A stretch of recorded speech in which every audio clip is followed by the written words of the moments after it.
Hi, today I want to talk a little bit about dry fire practice and the benefits of it. A little bit before we get into that, of course, my name is Gene. I'm the Vice President, one of the owners, and one of the lead firearms instructors for Trident Firearms Academy, LLC, located in Central California. We've trained thousands of people looking for their CCWs, a bunch of other advanced weapons classes, weapon systems classes with military, law enforcement, special security, including nuke plant security. Currently, I'm a private investigator working mainly in the criminal field outside of the firearms instruction. Also, I'm a Navy veteran, a Navy corpsman attached to the Marine Corps, veteran of Operation Desert Shield, Desert Storm, and a number of other lesser-known operations. And with that, also, last part of housekeeping, all weapons have been cleared. Chambers empty, magazines out. Handguns, everything. There's no ammo in my immediate vicinity. There's no ammo in this room. Empty.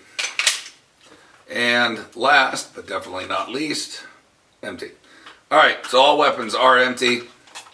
A couple other firearms I'm going to pick up here. They've been checked. You'll have to trust me on that because I'm not going to go through the motions with all of them. They have been checked. Trust me, it's my safety. I take it seriously, and I check my firearms. So, what is the benefit of dry fire practice? It allows you to practice basic gun manipulation, practice drawing your handgun, sighting down your rifle or carbine, reloading your shotgun, practice weapons transitions, going from a long gun, fighting position to a long gun, and drawing out your handgun. All these things allows you to practice. A lot of other things. Dry fire practice can also help a lot with flinching. If you find yourself flinching on the range during live fire, dry fire practice may help. Dry fire practice may help. There's no noise, no recoil, not other distractions, your buddies trying to show off for you and all that good stuff. You may find that it helps a lot with getting rid of the flinching element in your shooting. It may determine the practicality of a new holster. For instance, whenever I put on a new holster or get a new holster, I want to try out one of our holster designs. I'm always going to practice the different placement on the body, whether it be abdominal carry, say between 4 and 5 o'clock position, 3 o'clock, cross draw, shoulder holsters. Shoulder holsters are very important. You definitely need to practice with those before you actually use them in the real world. So all that stuff is very important. Determine the practicality of a new holster. You'll also find that it'll help you speed up on a draw, speed your draw stroke. Whatever you do, start slow, speed will come. Practice your technique and the speed will show up. Dry fire practice is also a good range alternative. If you don't get enough range time, most of us can't get the range as often as we'd like to. There's also a very cost-effective alternative to the range. Even if we could go to the range as much as we'd like, we may not have the finances to be able to pay for all the ammo we need to shoot, so you may find that dry fire practice helps a lot with that. Remember, during dry fire practice, perfect practice makes perfect. Don't, practice makes perfect, but no, perfect practice makes perfect.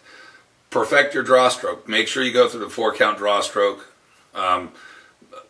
Always get a perfect sight picture, a perfect trigger press. All those things will help you immensely. Practice perfectly. Use good technique. Go slow. Speed will come.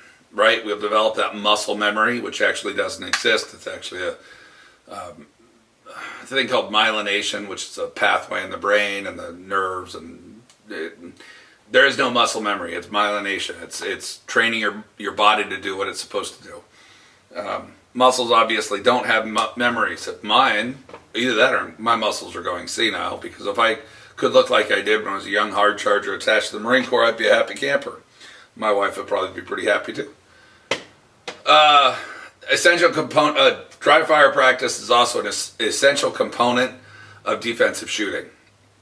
Develops proficient motor skills. Again, that myelination process requires significant repetitions. You got to program your body to do this every time, all the time, the correct way. Like I said, it works to train your muscles. Bad habits can be difficult to detect during live fire sessions. flinching, blinking, lack of follow through. All of that is much harder to determine on a live fire range, but easier to notice during dry fire practice. Remember, when you're doing your dry fire practice, do not reinforce bad habits. I feel like, what was that? Bill Clinton. Did not. Anyway. Do not reinforce bad habits. Start slow, speed will come. Right? Practice perfect techniques. Can't say it enough. I know I've already said it quite a few times. I'll probably say it again. So, practice perfect techniques. Practice perfect. Let me start again. Perfect practice makes perfect performance. Remember, say that 5 times fast, make a video of it, send me the video, I'll laugh at you. But you should do it anyway. Perfect practice makes perfect performance. Yep, tongue twister. Before we get started, always remember the 4 core safety rules. We always treat all guns as if they are always loaded all the time. Never let your firearm point or cover anything you are not willing to destroy, including yourself. One of the biggest problems we see when people try to reholster their firearms, they come in at an angle trying to wedge it into the wedge their firearm into their holster. Bad idea. We all have a hip replacement. We all probably have a hip replacement at some point in our life. Let's wait until we get up in age, 80, 90 years old, before we get to that. Keep the golden rule. Rule number 3, keep your finger off trigger until your sights are aligned on target and you have made a conscious decision to fire. The golden rule. Finger. 3 B's, backstop, between, and beyond. What is your threat? What makes him a threat? What's behind him? You got the play structure of McDonald's. If you have to engage your target and you hit one of those little kids, who do you think is going to be at fault? You are. What's beyond those? What's past that? If you change the angle of attack, upward angle, take an upward shot at your target, and you miss, and it hits the 2nd or 3rd floor of an office building, and that little cleaning lady gets popped with one of your shots, guess who's responsible for it? You are. That's a bit of a stretch, but you understand what I'm saying. What's between you and your target? So what's the backstop of your threat? What's beyond that? And then what's between you and the threat? Little kid bebopping along, listening to his iPhone, not paying attention. He could be a problem. Right? He could be a problem if you hit him. Probably won't be paying attention. You'll be focused on your threat.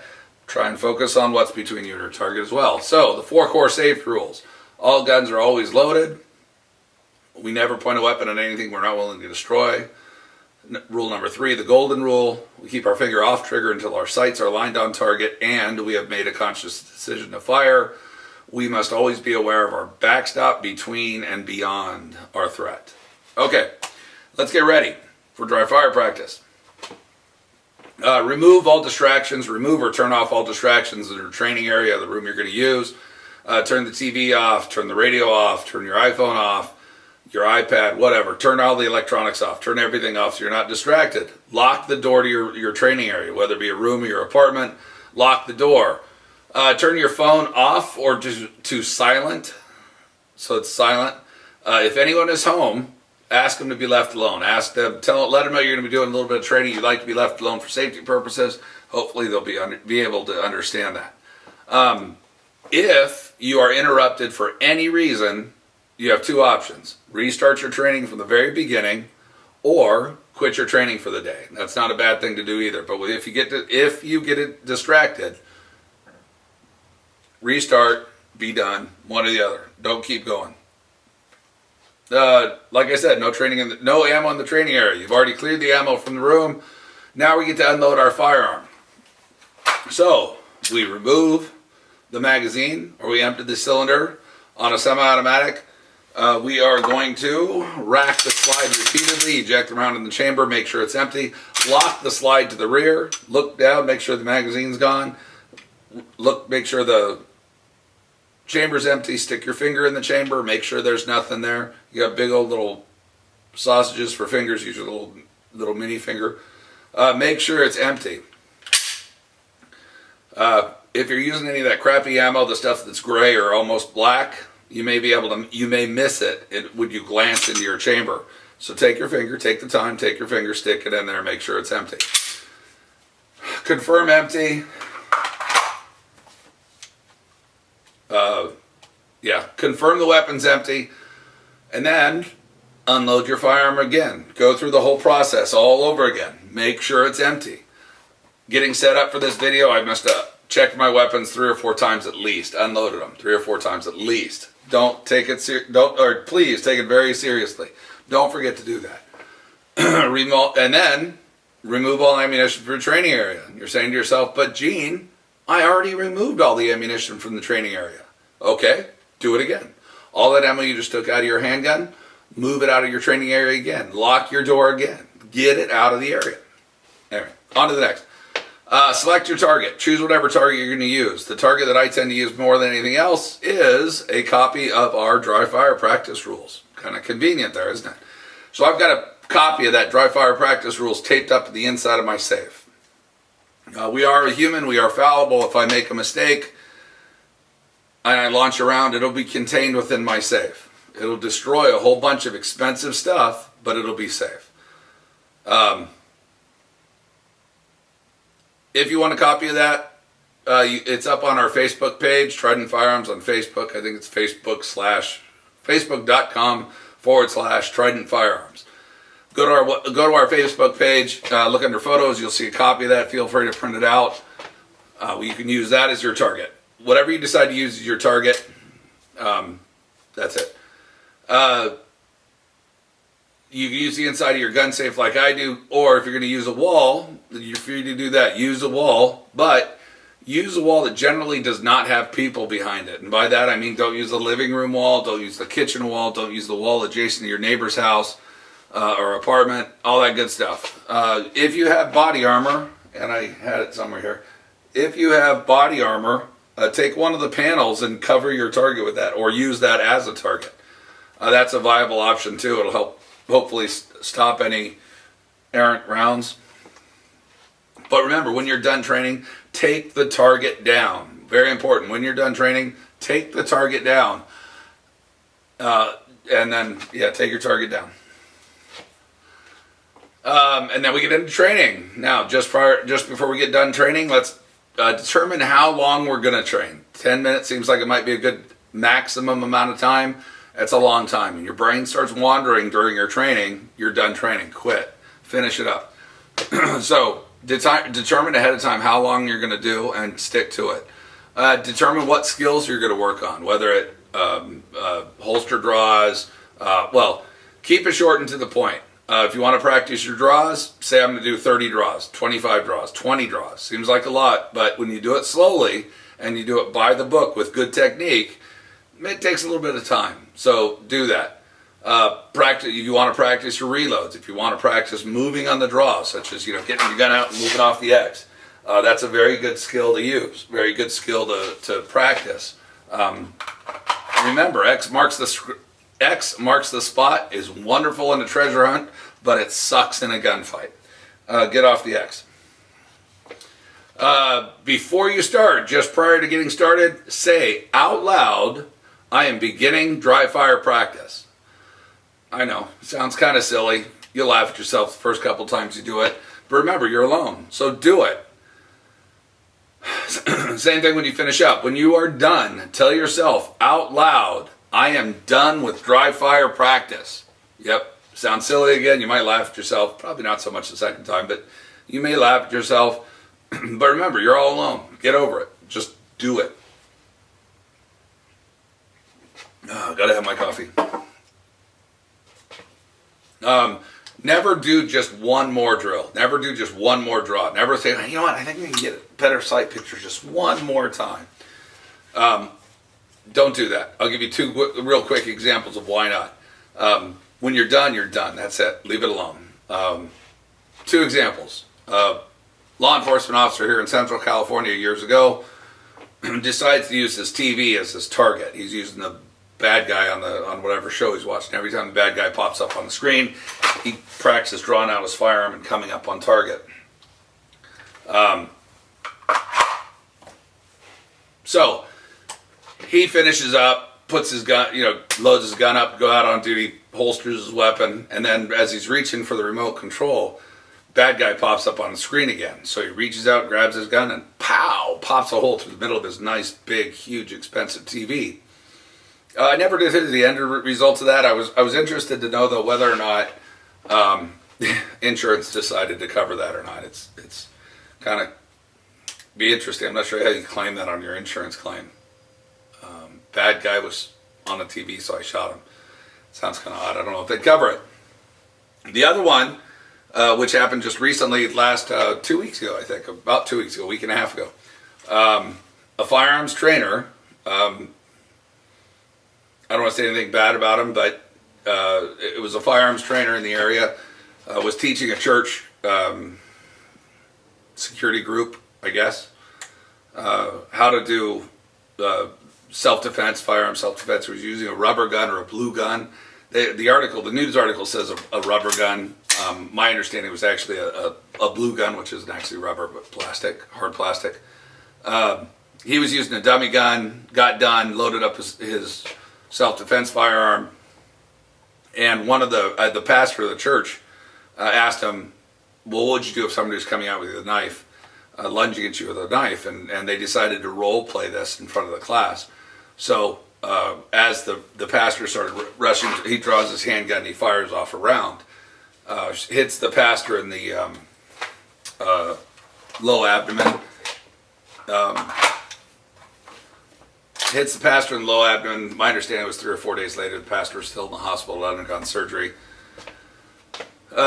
So that actually serves a couple of examples of, one, vets your instructors, know where they've been, what they've done, and how they've trained, and their history. Number two, when you're done, you're done.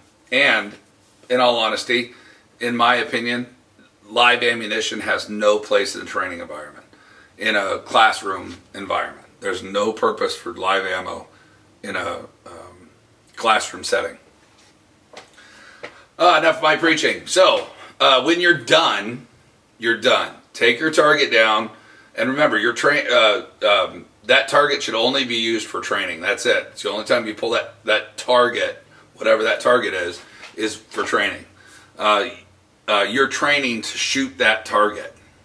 You're training yourself to shoot that target. So please only use that target during training, during dry fire practice. When you're done, take a break before you reload your firearm.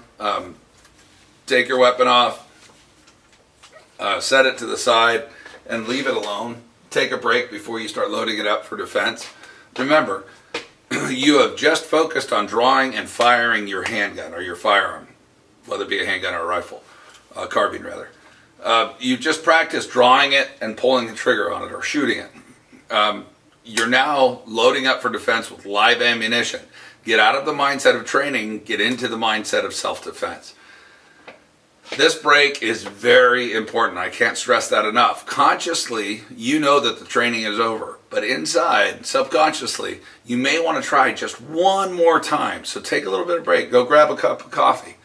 Go grab a cup of coffee. It's always a good idea. Coffee. When's a bad time for coffee?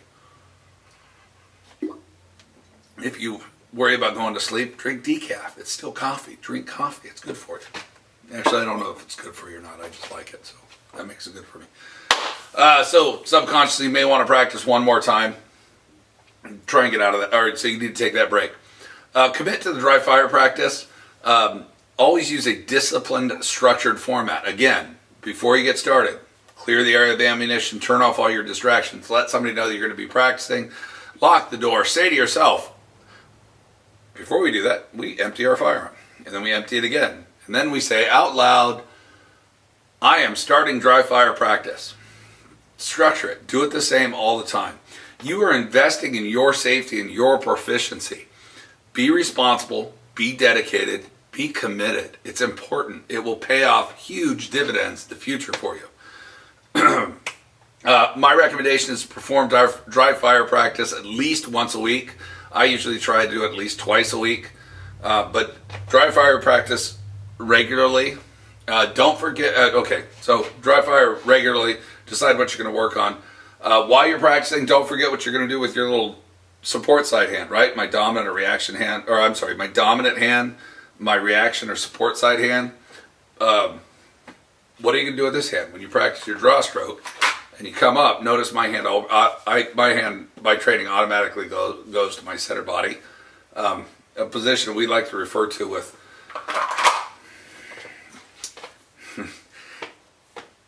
it goes to a position we refer to with our mature classes as N position, between your nipples and your nuts. That's where this hand goes. Somewhere between nipples and nuts. So, yeah. Okay. Mature classes. You may want to try, what are you going to do with support side hand? You may want to practice weapons transitions and then getting a sight picture with your support side hand. Getting that sight picture, that support side hand, practice in. You may also want to practice trigger press with your support side hand. Come on, how hard is that, right? You may be surprised. Practice with it, and you'll get better at it. So practice support side. Practice your draw stroke. Technique is very important. Speed will come. Practice your 4-count draw stroke, right? 1, hand, get a master grip on the gun. 2, first fighting position here in the high tuck area. 3, marriage of the hands. 4, coming out on target. Reholstering just in reverse. Practice those. Practice technique. Please practice your technique. Speed will come. You use a 4-count draw stroke. What are you doing with that support side hand? Again, right? Where are you going? So, don't forget to scan before you reholster your handgun, right? When you just Hackathorn rip, get the gun out, get it out. Before you holster the gun, make sure look up, look down, look all around. Thank you, Dr. Seuss of Firearms Training. Practice drawing from concealment. Again, the technique is going to be very important. So if you're going to use the thumb technique where you come up behind the gun, anchor your clothing with your wrist, right? So my hand comes up behind my gun and it anchors it and drives down on top. This allows me to come up into a snag-free, usually, position. If it does snag periodically, great. That's what practice is for. Practice how you're going to handle bad situations. Don't stop. Be like, oh, wait, I gotta start again. Here, I'll do it again. Fight through it. Finish the fight. Finish the drill. So, thumb technique. The Hackathorn rip. Both hands come down. This one comes up, center line of body, out. Curl technique. If you're wearing a jacket or a cover garment, if you're wearing a cover garment, hands, make a little hook, right? Curl the jacket back, anchor it with your wrist, drive down on top of the gun, high-tech position, back into your first fighting position. So, the curl technique, Hackathorn rip, the thumb technique. Practice those. Again, what's going on with your support side hand? What's that in my case, my left hand, what's it doing? Don't forget to scan before you reholster your handgun, before you go back to the holster. Don't forget to scan. Practice drawing to a low ready position instead of drawing out onto target. And again, I would encourage you not to mix these up. If you're going to do your coming out on target, practice doing that. But you're going to practice coming to a low ready. I thought my coffee fell over. Oh, be still my fluttering heart. All right, so practice to a low ready position. If we come out, right, we want to practice that coming down to a low ready instead of coming out on target. Not every fight, right? We never cover anything we're not willing to destroy. If we haven't made that conscious decision to fire yet, we're not on target. We're down to the low ready position.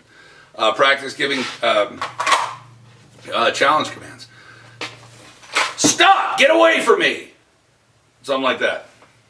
It will help. Get in the habit of doing that. Train with it. And again, then when you start yelling like that and there's somebody else in the house, It's important to let them know that you're training, not to call the police. They may think somebody snuck in. Anyway, technique is very, very, very important. Practice technique. Perfectly practice your technique. Speed will come. Maintain trigger finger muzzle discipline. If you're coming out on target, as soon as that gun comes up on target, that finger goes to trigger because you've made a conscious decision to fire. Low ready, finger straight. Coming back, finger straight. Use your 4-count draw stroke. Where is that little support hand? What was he doing? Think about that too. A lot of things to think about here, huh? So I have my notes right there. Don't forget to scan prior to reholstering. Always don't forget to scan prior to reholstering. If you have more drills, let me know. I'd love to hear more. If we practice weapons transition, I mentioned that early on.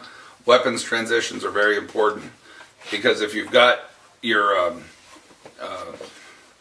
if your long gun goes out of battery or goes out of ammunition, comes empty, how are you going to get that gun out? What are you going to do with the gun, right? Sounds simple and easy. Just drop the gun. Just drop it. Okay, do me a favor. Try that. The first time you try that, you might want to wear a cup because you know what? Gravity works. Those single point slings work great until you drop it and you be squeaking as the gun comes down and nails Skippy and the twins. You're going to regret it. So practice it. If you have more dry fire drills, if you have more drills ideas, let me know. I'd love to hear them. Consider free apps. One that I like by Innovative Applications, the company named Innovative Applications, has a free shot timer that works pretty good. It's one of the things you click it, and then as soon as the buzzer goes off, practice your draw stroke. Gives you a signal to start. All right, here's the disclaimer. This will be printed at the very beginning, hopefully at the end, and again hopefully at the end. But it's worth repeating. This is merely my recommendations for training. Follow the safety rules. We are human and we are therefore fallible. If you have a negligent discharge, that is on you. You are responsible for your actions. Be responsible, please. Notice I said negligent discharge. It's not an accident when your finger makes it to the trigger and you pull it. That's your responsibility, and that is negligence. It is not an accident. Thanks for watching the video. If you liked it, even if you didn't like it, you can subscribe to our channel down there. Follow us on Facebook, Trident Firearms on Facebook. Check out our website for our upcoming classes, tridentfirearms.com. We've got a lot of exciting classes coming up in the beginning half of 2016. And then get out and train, or get into your training. Do try fire practice training. Remember, everything else, remember, hope is not a strategy.